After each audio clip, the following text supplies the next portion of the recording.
The OLAVSWEG leads from the Swedish Sundsvall on approximately 600 kilometers to the Norwegian Trondheim. You travel on the ancient tracks of St. Olav. To Sundsvall I travel with a train. For a better overview, I've separated the trail in different parts, and our first part is from Sundsvall to Støde. King Olav was chased away from Norway, spent time abroad. Then he came back with a ship and get on land at the Swedish Sundsvall, from which he traveled to Norway to get his power back.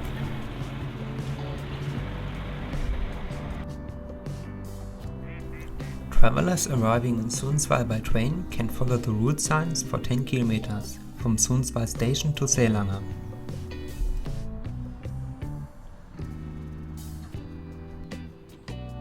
The official start of the St. Olav Trail is in Seelanger, since at the time there was a main harbour.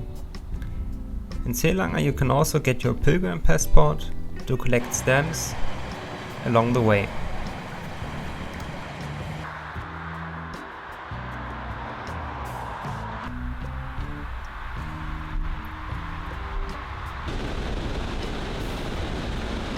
After a few kilometers you reach Force, where you can refill your supplies. Afterwards we go a very long gravel road towards the town of Støde. We already see the church from a distance.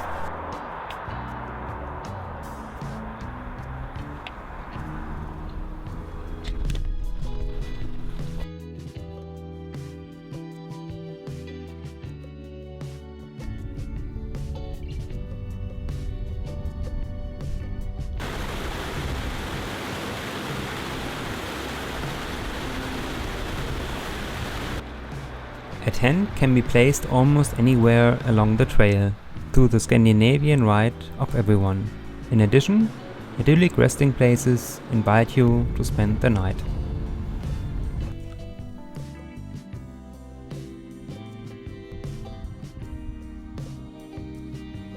Everywhere along the way are such small mailboxes or boxes. There are stamps with which you can collect stamps for your pilgrim pass, so you also have a nice memory at home.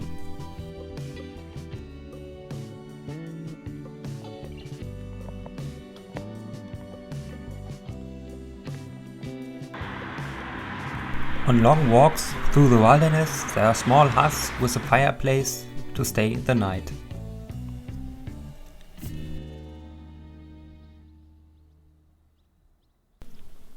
Also in the summer it can be cold at night, so it's recommended to have long underwear.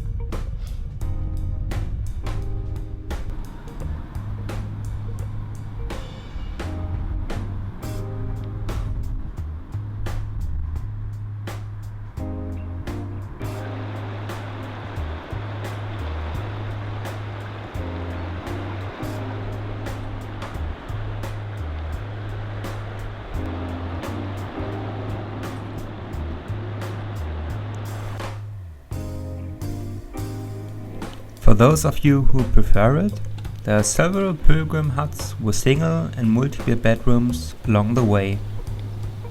A list of all places can be found on the official website. You can find a link to this in the description of the video.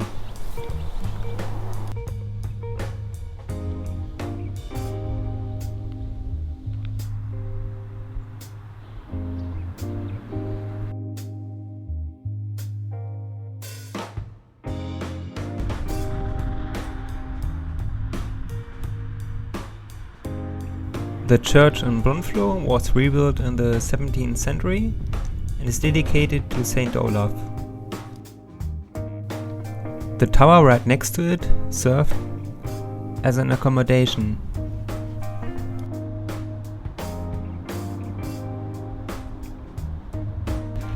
The route now leads along the Storsjön, the 5th largest lake in Sweden.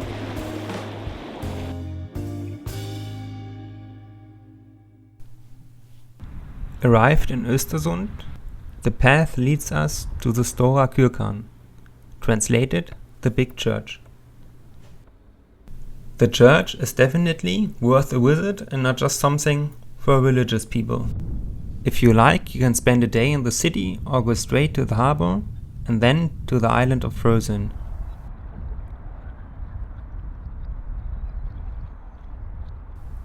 Directly on and after the island, we find secluded beaches which invite to overnight.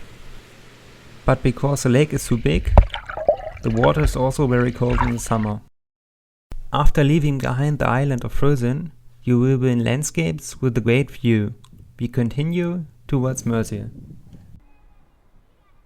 You can travel along the St. OLAVSWEG on foot and by bicycle, but also with a horse.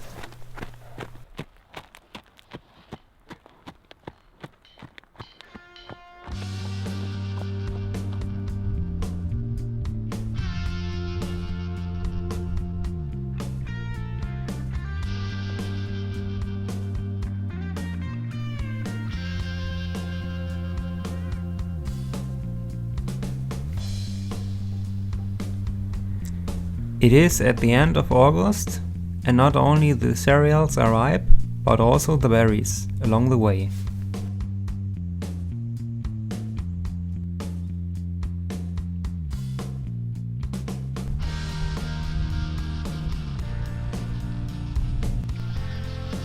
We continue to Duvet, the last smaller town near the border.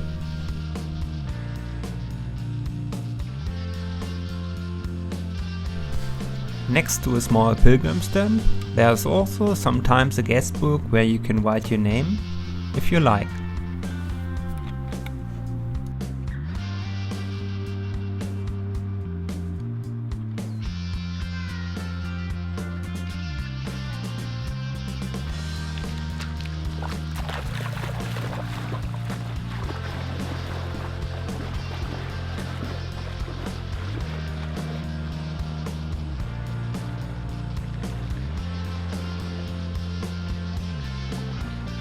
Near bathing lakes we often find changing rooms, which are also very well suited for drying clothes.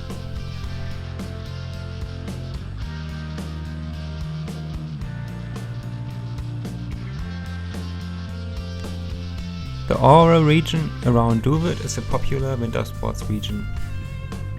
In winter there are 11 ski lifts, 27 ski runs and numerous routes.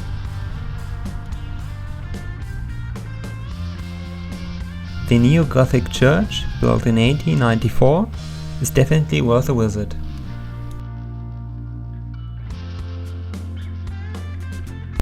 In Duvet you buy food for 3 to 4 days for the longest leg to Norway, depending on personal fitness.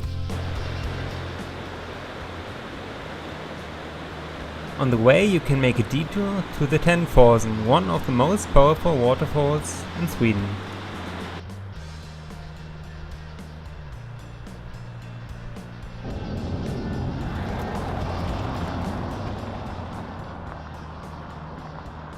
The next 1 to 2 days the road consists exclusively of gravel roads, which is very dusty in dry weather due to the cars. For this, however, nature and the farsightedness compensate.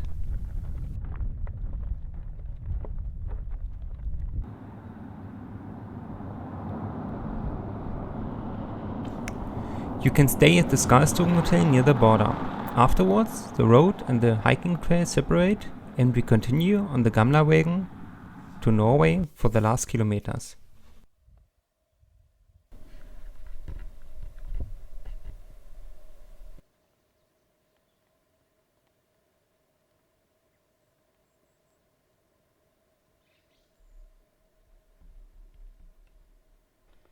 With some luck you can even find reindeer along the way. Both male and female reindeer wear an antler, male looser in autumn, female later in the spring.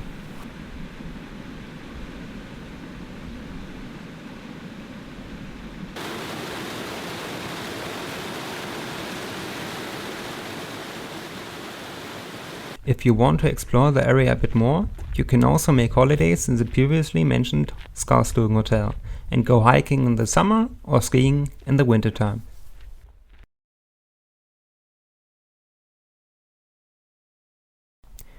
Already after the border, we now notice clearly that we are in Norway. The paths become steeper, there are more mountains, and we often get sweating. Next we reach a small town Vuku. Here you can fill up your supplies, and who likes can stay at a campsite. Or at a newly opened hostel with 40 beds.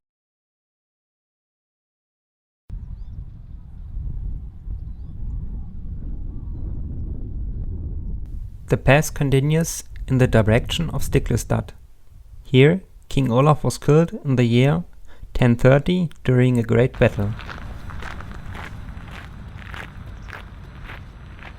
His body was taken to Trondheim, where he was later canonized. In Stiklestad there are daily guided tours, which bring you closer to the history of St. Olav.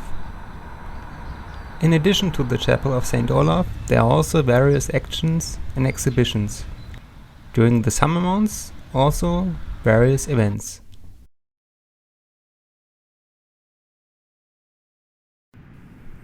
After Stiklestad we head towards Munkby.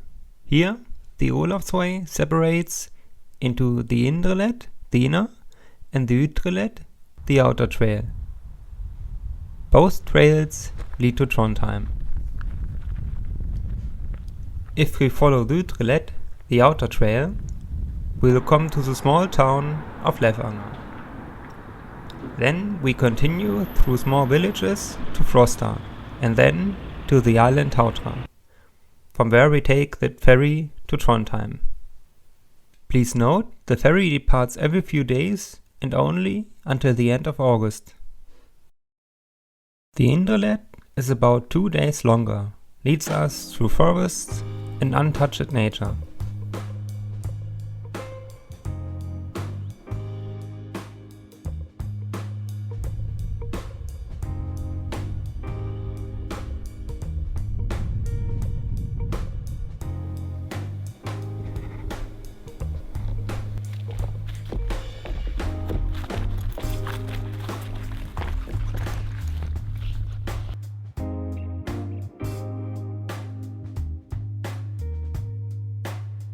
After a month's walk, we continue through the suburbs of Trondheim and reach the Nidaros Cathedral in Trondheim after about 600 kilometers. Right next to the Nidaros Cathedral there are 2 museums that tell us more about the history. Since Trondheim has much more to offer besides museums and churches, it is best to spend several days there. For those of you who want to go further, the Olav Trail on the Norwegian side, connecting Oslo and Trondheim, can be the next one.